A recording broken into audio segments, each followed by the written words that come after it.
Hi mga Lods! Kamusta na kayong lahat? Sa wakas ay eto na ang bagong movie na inaabangan natin.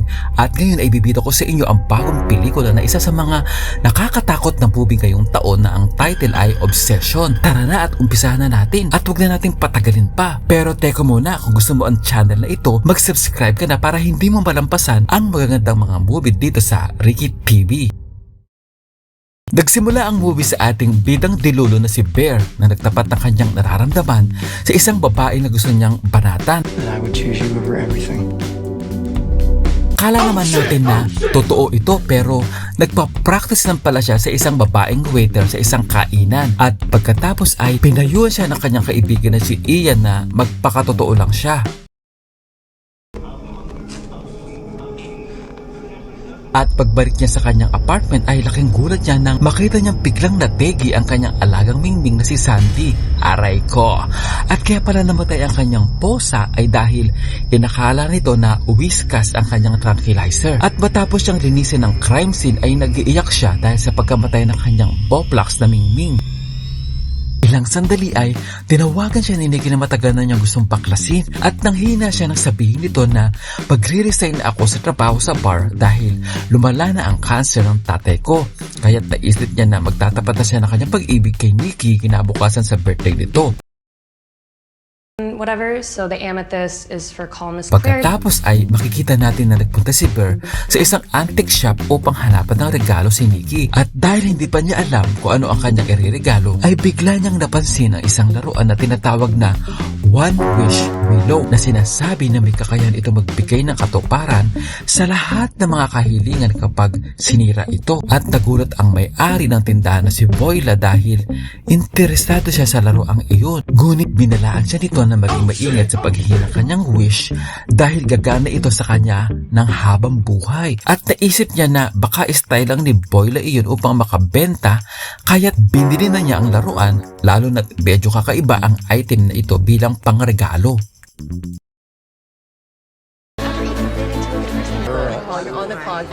I never worked as a guitarist and slapping it like a bass in the shit. Kinagabihan, pagkarating niya sa bar, ay sinabihan siya ni Ian na timingan na niya si Nikki. Samantala, nang maubusan na ng drink si Nikki, ay nagpunta na ito sa bartender. Kaya't na makakita na ng pagkakataon si Bear, ay agad na niyang sinundan si Nikki. Feminine. Why is that feminine? Pina colada? Don't make fun of my drink. Kahit na hiyang-hiya, ay sinubukan pa din niyang ihanda ang kanyang sarili upang makapagtapat na kay Nikki. Ngunit dahil napakaingay sa bar, kaya't pinagpaliban na lang niya ang kanyang plano.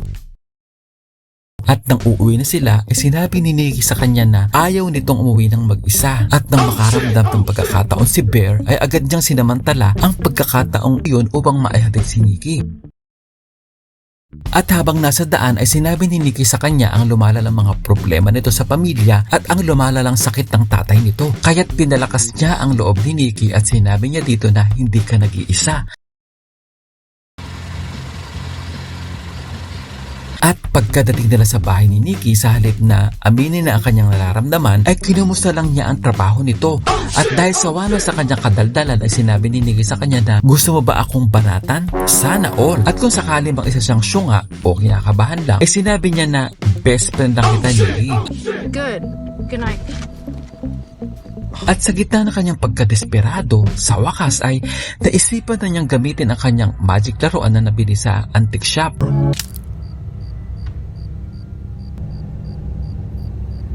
At umaasa siya ngayon na mas mauutugan at mamahalin na siya ni Nikki ng higit sa lahat. At habang nakakaramdam siya ng sobrang kaba, ay laking gulat niya nang biglang sabihin ni Nikki na, "Be, tabi na tayo matulog ngayong gabi at baka ma-hold up ka pa sa daan." I know what you're trying to do.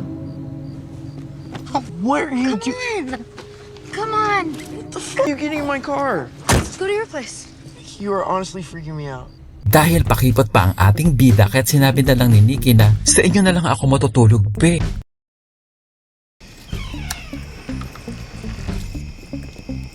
At sobrang kinilig ang pokengkay ni Nikki dahil pinayagan siyang matulog ni Bear sa bahay nito. Sorry, I was weird. No need to apologize. Just,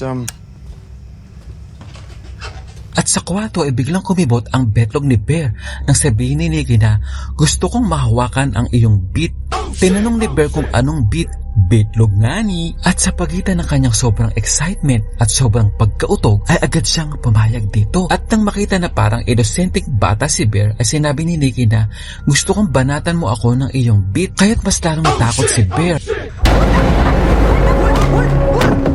Biglang nagulat naman si Nikki dahil di niya inakala na magagawa niya ang maging isang kerengking at inakala niya na baka epekto lang ito ng tinoma nila kanina.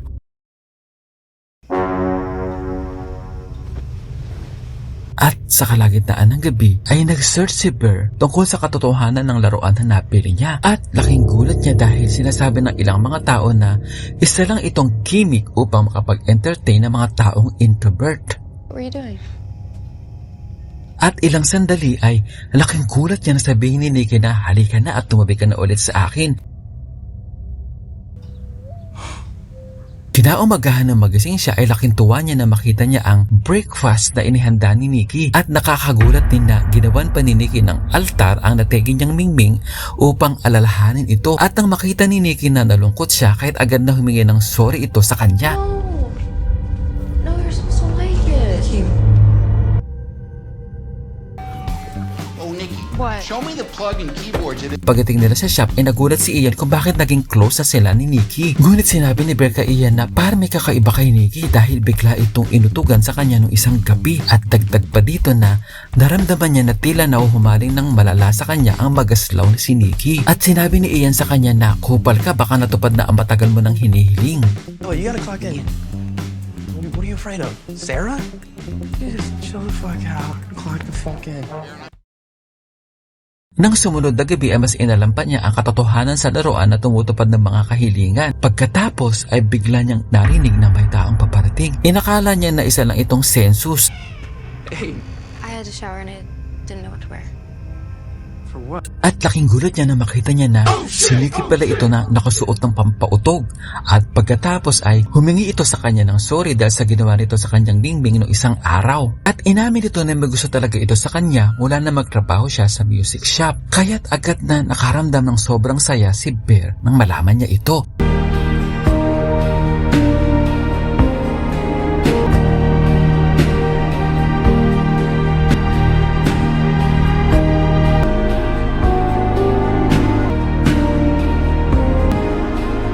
Sabi, matapos ng ilang araw na kanilang mga pagbabanding, ay laking gulat niya nang bigla siyang tinawagan ni Ian. Busy. Busy doing Nikki? Sinabi ni Ian sa kanya na nakarinig ako ng mga nagmamarites tungkol kay Nikki at sinabi ng mga marites na may sakit na social disorder si Nikki na paepal at sinungaling upang magustuhan at mapansin siya ng mga tao. Ang isa sa halimbawa nito ay pinagkakalat ni Nikki na malala na ang cancer ng kanyang tatay kahit na marusog naman talaga ito at sinabi ni Ian na kahit na alam niyang kababata ni Bear si Nikki ay mag-ingat siya dito dahil maaaring may mga lihim na motibo ito sa kanya.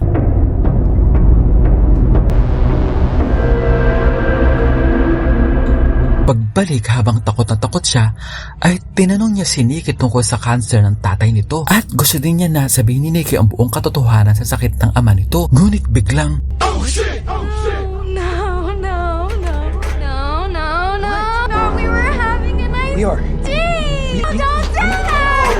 I thought we were having a nice day. at nang makita niya na naparaning na si Nikki, ay bigla siyang natakot kaya't pinakalma niya ito at nang hindi na lumala ay binaliwala na lang niya ang mga kasinungalingan nito.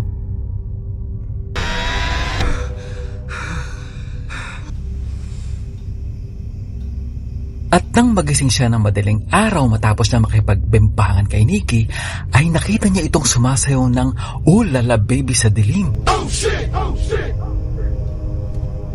Come back to bed? No, My sweater, huh? smells like you. Go back to sleep. Why don't you love me? Just come back to bed. Just, Nikki, what are you doing? For Sandy, okay? Halos atakihin na sa puso si Bear nang makita niya ang sobrang nakakatakot na pag-uugali ni Nikki. At nang tatayo na siya sa kama upang umihi ay Kinabukasan ng papasok na siya sa trabaho ay sinabi niya kay Nikki na tumigil na ito sa pinaggagawa na parang may sapak na gaya na nangyari kagabi. Bilang paghingi ng sorry ay binigyan siya nito ng baon para sa kanyang lunch at nang aalis na si Bear ay biglang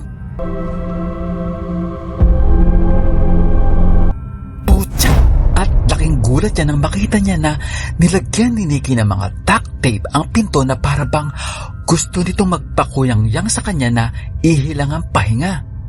At biglang Oh shit! Oh shit!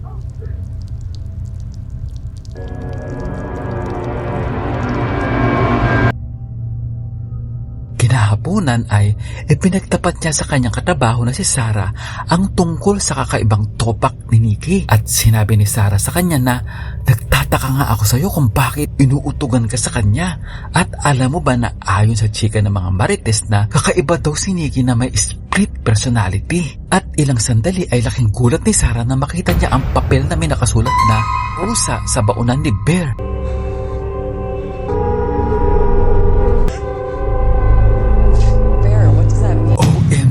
Kadiri talaga ito dahil ang pinalaman pala ni Nikki sa pan ay ang laman na kanyang namatay na alagang si Mingming.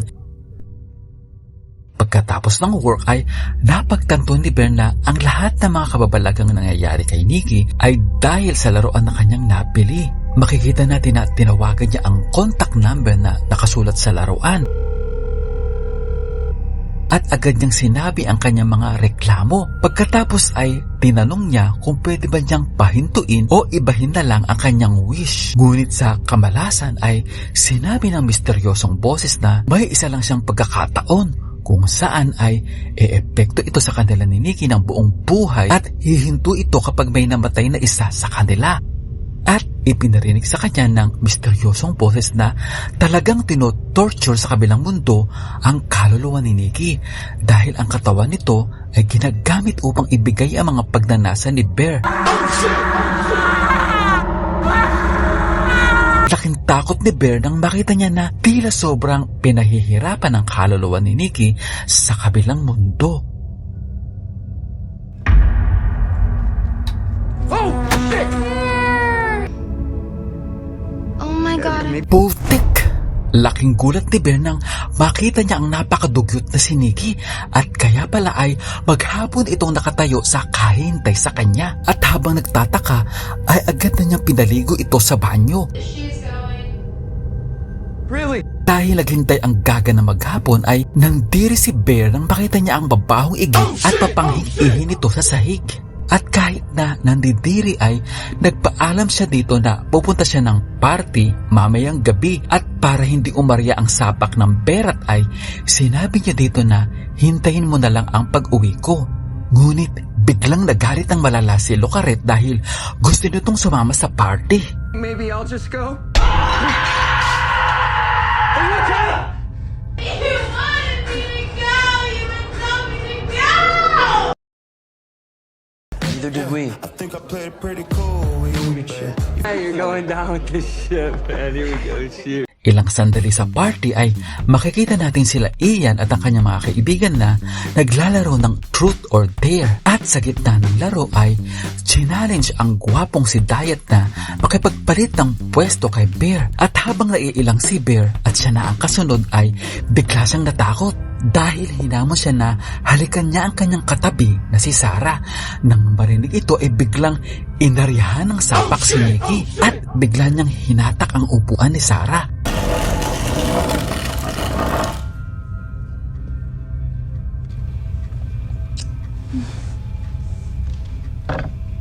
At habang gulat na gulat ang lahat ay sinabi ni Nikki na walang kahit sino man ang makakahalik kay Bear kahit na ang mga lamok. At biglang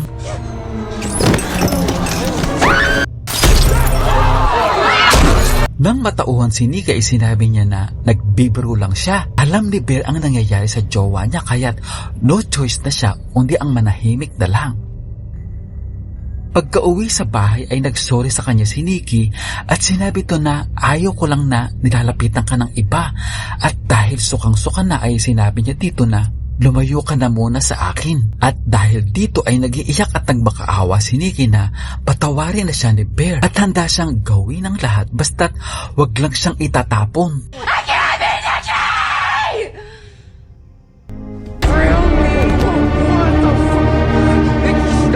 Talagang nakakakilabot at laking takot ni Bear nang makita na naman niya ang kakaibang galawan ni Nikki. Pagkatapos ay agad na kumuha ito ng kutsilyo sa kusina at sinabi na kahit tagtarin ang aking katawan at itapon kahit saan ay babalik pa din ako upang mabuhay ng kasama ka. Until slowly I feel cold. Or you could stay.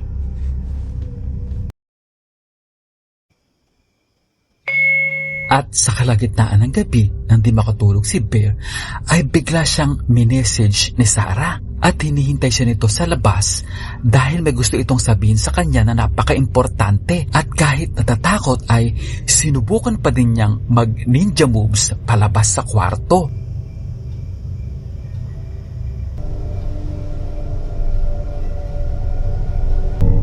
Bear. She's sleeping. It's me. At laking gulat niya nang bigla niyang marinig ang bulong ni Nikki. At ang bulong pala na iyon ay mula sa totoong kaluluwa ni Nikki. At nagmamakaawa ito sa kanya na agad nang tuluyan na ang kanyang katawan habang natutulog siya. At ipinagdiinan ni Nikki na pinahihirapan na ang kanyang kaluluwa. Ngunit hindi naman siya magawang tapusin ni Bear.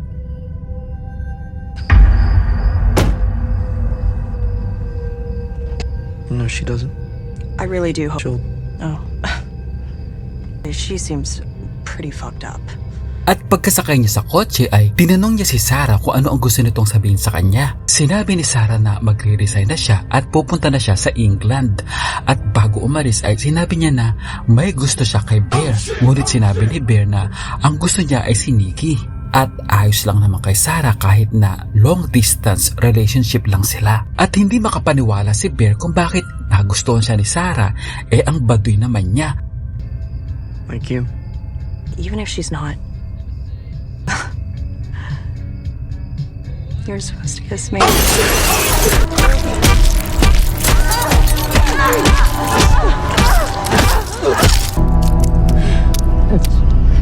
Putik! Sobrang lala at talaga nasindak si Bear nang ipaghahampas ni Nikki ang mukha ni Sarah hanggang sa ito ay madurog. Aray ko! At habang pinapakalma niya si Bear ay sinabi niya na huwag ka nang lalapit sa kahit sinong babae at ako na ang bahala sa katawan ni Sarah. She's ready, baby. Why don't you come home? At sobrang nakonsensya si Bear dahil sa kanyang ginawa kahit namatay si Sarah. Nabukasan habang busy si Nikki sa pag-aasikaso sa bangkay ni Sarah ay agad na sinamantalan ni Bear ang pagkakataon na makabili na isa pang one-wish toy. Balik niya sa kotse at habang gulong-gulo ay naisip niya na gumawa ulit ng bagong hiling. Ngunit hindi na niya masira ang laruan dahil may isa lang siyang pagkakataon na mag-wish.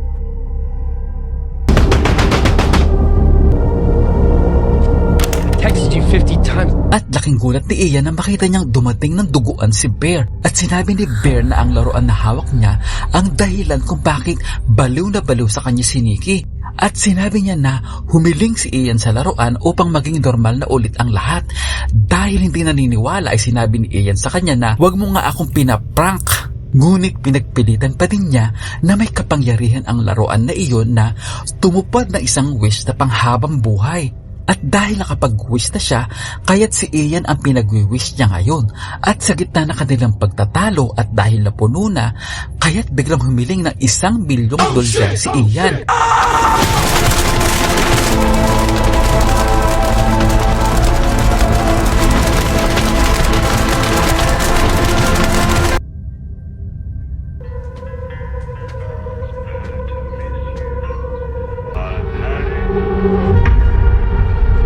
Pagka-uwi ay kinilabutan siya nang makita niya ang nakaupong walang saplot na bangkay ni Sarah. At sinuot pala ni Nikki ang damit ni Sarah upang magaya niya si Sarah at para mahalin din siya ni Bear kagaya kay Sarah.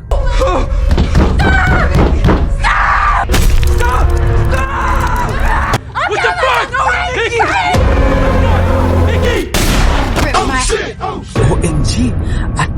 lumala ang kanyang stress nang makita niya na biglang binaril ni Nikki si Ian. Aray mo! At upang hindi na lumala pa si Lucrecia ay nilambing na niya ito ng kanyang matatamis na mga salita. At pagkatapos ay nagpaalam siya dito na pupunta lang siya ng CR upang magpatak sandali at sinubukan pa din niyang kumalma kahit na nakikita niyang dugo ang nakahandusay si Ian sa sahig. Okay, thank you.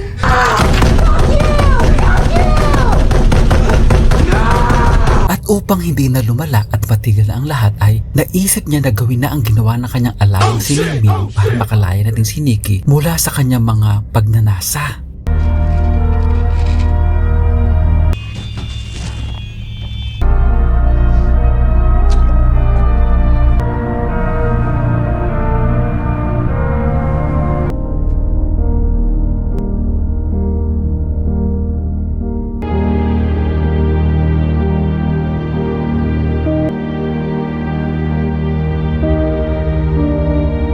At sa hindi inaasahan ay humiling pala si Nikki sa laruan upang mahalin siya ni Bear hanggang sa kamatayan. Honey, no.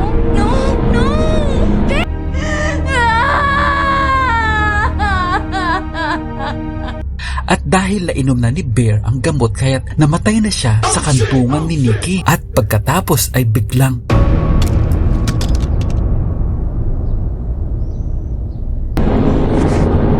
at nang bumalik na sa normal si Nikki ay sobrang natakot siya nang makita niya na namatay na ang lahat ng kanyang mga kaibigan. Aray mo! At dito na nagtapos ang movie ng Obsession. Para sa iyo, Lods, nakakatakot ba ang movie na ito? At ang rating nga pala ng IMDb dito ay napakataas na 8.1. At para sa akin ay okay ang score nila na ito dahil ang movie na ito ay kakaiba at talaga nakakatakot. Kita-kits ulit tayo, Lods, sa next recap. At dito na po nagtatapos ang ating movie. Mag-subscribe ka na po, Lods, at pakiclick mo na din ang notification bell para hindi mo malampasan ang mga magagandang movie na katulad ito. Maraming salamat po sa iyong panonood at pagsuporta. Ingat po palagi, Lods. God bless.